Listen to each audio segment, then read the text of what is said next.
So ఇప్పుడు మనకి a/b, c/d, e/f అనే ఫ్రాక్షన్స్ అయితే ఉన్నాయి. ఇలా కొన్ని ఫ్రాక్షన్స్ ఇచ్చి మనల్ని ఎల్‌సీఎం ఫైండ్ ఔట్ చేయమంటారు. లేదు అంటే హెచ్‌సీఎఫ్ ఫైండ్ ఔట్ చేయమంటారు.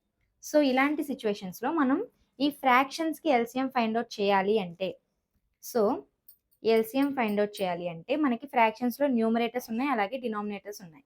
సో ఎల్‌సీఎం ఫైండ్ ఔట్ చేయాలి అంటే ఎల్‌సీఎం ఆఫ్ న్యూమరేటర్స్ ఏమున్నాయి? ఏ, సి, ఈ. అలాగే డినామినేటర్స్‌కి హెచ్‌సీఎఫ్ ఫైండ్ ఔట్ చేయాలి. HCF of B, D, F. So in the same case HCF find out చేసేటప్పుడు ఈ హోల్ ఫ్రాక్షన్‌కి హెచ్‌సీఎఫ్ ఫైండ్ ఔట్ చేయాలంటే న్యూమరేటర్స్‌కి హెచ్‌సీఎఫ్ ఫైండ్ ఔట్ చేయాలి. Numerators A, C, E. అలాగే డినామినేటర్స్‌కి ఎల్‌సీఎం ఫైండ్ ఔట్ చేయాలి. సో ఏదైతే ఫైండ్ ఔట్ చేస్తున్నామో న్యూమరేటర్స్‌కి హెచ్‌సీఎఫ్ ఫైండ్ ఔట్ చేయాలి. డినామినేటర్స్‌కి ఎల్‌సీఎం ఫైండ్ ఔట్ చేయాలి. అదే ఎల్‌సీఎం ఫైండ్ ఔట్ చేసేటప్పుడు న్యూమరేటర్స్‌కి ఎల్‌సీఎం ఫైండ్ ఔట్ చేయాలి. డినామినేటర్స్‌కి హెచ్‌సీఎఫ్ ఫైండ్ ఔట్ చేయాలి. సో ఎగ్జాంపుల్స్ చూద్దాం. So LCM of 3/5, 4/9, 5/8. సో ఇందాక డిస్కస్ చేసినట్టు ఫ్రాక్షన్స్ ఇచ్చి దానికి ఎల్‌సీఎం ఫైండ్ ఔట్ చేయాలంటే ఈ న్యూమరేటర్‌లో ఉన్న వాల్యూస్‌కి ఎల్‌సీఎం ఫైండ్ ఔట్ చేయాలి. అలాగే డినామినేటర్స్‌లో ఉన్న వాటికి హెచ్‌సీఎఫ్ ఫైండ్ ఔట్ చేయాలి. సో ఈ హోల్ ఫ్రాక్షన్ ఇచ్చిన ఫ్రాక్షన్స్ అన్నిటికీ ఎల్‌సీఎం ఫైండ్ ఔట్ చేసేటప్పుడు ఎల్‌సీఎం ఆఫ్ 3, 4, 5 న్యూమరేటర్‌లో మనకున్న వాల్యూస్ 3, 4, 5. అలాగే డినామినేటర్‌లో హెచ్‌సీఎఫ్. డినామినేటర్స్‌కి హెచ్‌సీఎఫ్ ఫైండ్ ఔట్ చేస్తాం. డినామినేటర్‌లో 5, 9 అండ్ 8. సో 3, 4, 5లో ఏమీ కామన్ మల్టిపుల్స్ అనేవి ఏమీ లేవు. సో డైరెక్ట్ మల్టిప్లికేషన్ చేయాలి. 3 into 4, 12, 12 5s 60 అండ్ 5, 9, 8 దీనిలో కూడా దేనికి కామన్ ఫ్యాక్టర్స్ అనేవి లేవు. సో ఎప్పుడు కామన్ ఫ్యాక్టర్స్ లేని టైంలో మనకి హెచ్‌సీఎఫ్ ఓన్లీ ఫ్యాక్టర్ ఏ నెంబర్కైనా కామన్ ఫ్యాక్టర్ అనేది 1.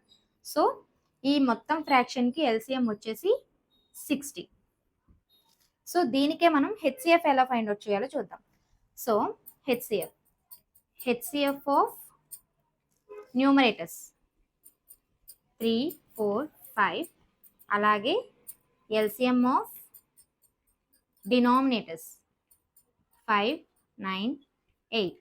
సో 3, 4, 5 ఎలాంటివి లేవు కాబట్టి దాని హెచ్‌సీఎఫ్ 1 అవుతుంది. So 5, 9, 8కి LCM. సో దేనికి ఏది కామన్ ఫ్యాక్టర్స్ లేవు కాబట్టి 40, 4 9s 360. సో ఇది ఎల్‌సీఎం అవుతుంది. ఇది హెచ్‌సీఎఫ్ అవుతుంది. సో ఈ వేలో ఫ్రాక్షన్స్‌కి మనం ఎల్‌సీఎం, హెచ్‌సీఎఫ్ ఫైండ్ ఔట్ చేస్తాం. సో ఇందాక మనం ఆల్రెడీ డిస్కస్ చేసాం. సో ఇప్పుడు హెచ్‌సీఎఫ్ ఫైండ్ ఔట్ చేద్దాం. హెచ్‌సీఎఫ్ అంటే హైయెస్ట్ కామన్ ఫ్యాక్టర్. సో ఇందాక మనం చెప్పినట్టు ఇచ్చిన 2 నంబర్స్ ఇప్పుడు మనకి 2 and 14 అయితే ఇచ్చారు.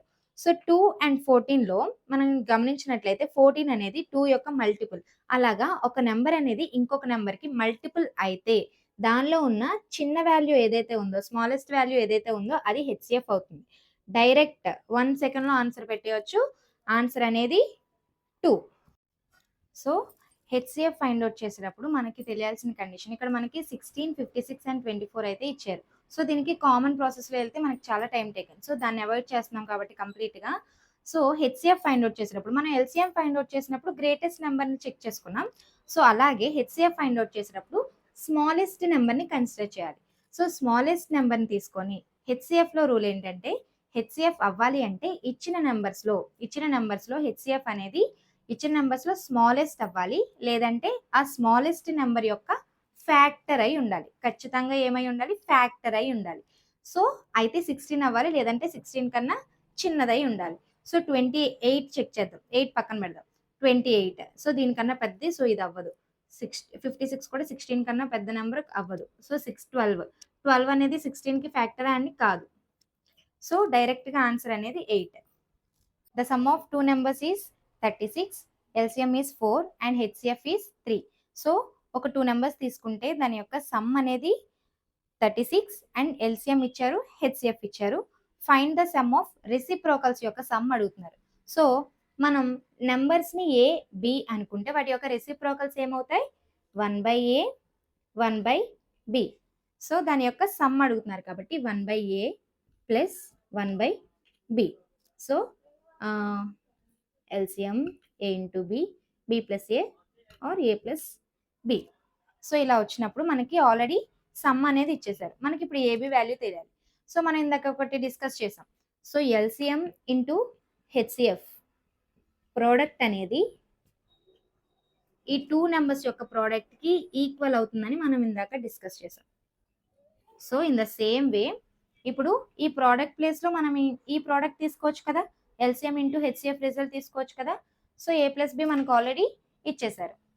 సో ఏ ప్లస్ బి వాల్యూ వచ్చేసి 36 by HCF into LCM 4 into 3 which is equal to 12. 12 36లో 3 times. So మనకి రిక్వైర్డ్ ఆన్సర్ వచ్చేసి 3. సో ఇప్పుడు ఇచ్చిన క్వశ్చన్ చూడండి. LCM of 2 numbers is 72. అంటే మనకి 2 నెంబర్స్ యొక్క ఎల్సిఎం ఇచ్చేసారు 72. అండ్ దేర్ ప్రోడక్ట్ అంటే ఇప్పుడు ఏ అండ్ బి అనేవి 2 నెంబర్స్ అయితే ఏ అండ్ బి యొక్క ఎల్సిఎం వచ్చేసి 72. దాని యొక్క ప్రోడక్ట్ అంటే ఏ ఇంటూ బి వచ్చేసి 1728. Then what is the HCF of numbers? So ఆ 2 నెంబర్స్ యొక్క హెచ్సిఎఫ్ అయితే మనం ఫైండ్ అవుట్ చేయాలి. సో మీరు దీన్ని గుర్తుపెట్టుకోవాల్సింది ఏంటంటే product of HCF and LCM is equal to product of the 2 numbers. So A and B అనేవి 2 నెంబర్స్ అయితే ఆ 2 నెంబర్స్కి ఈ ప్రోడక్ట్ అనేది ఈక్వల్ అవుతుంది. సో మనకి ఇక్కడ ఎల్సిఎం వాల్యూ తెలుసు, ఈ ప్రోడక్ట్ వాల్యూ తెలుసు. సబ్స్టిట్యూట్ చేద్దాం. మనం ఫైండ్ అవుట్ చేయాల్సింది హెచ్సిఎఫ్ ఇంటూ ఎల్సిఎం వాల్యూ వచ్చేసి 72 ఈజ్ ఈక్వల్ టు దీని ప్రోడక్ట్ వాల్యూ వచ్చేసి 1728. So HCF is equal to 1728 by 72. So 72 టేబుల్లో 24 టైమ్స్.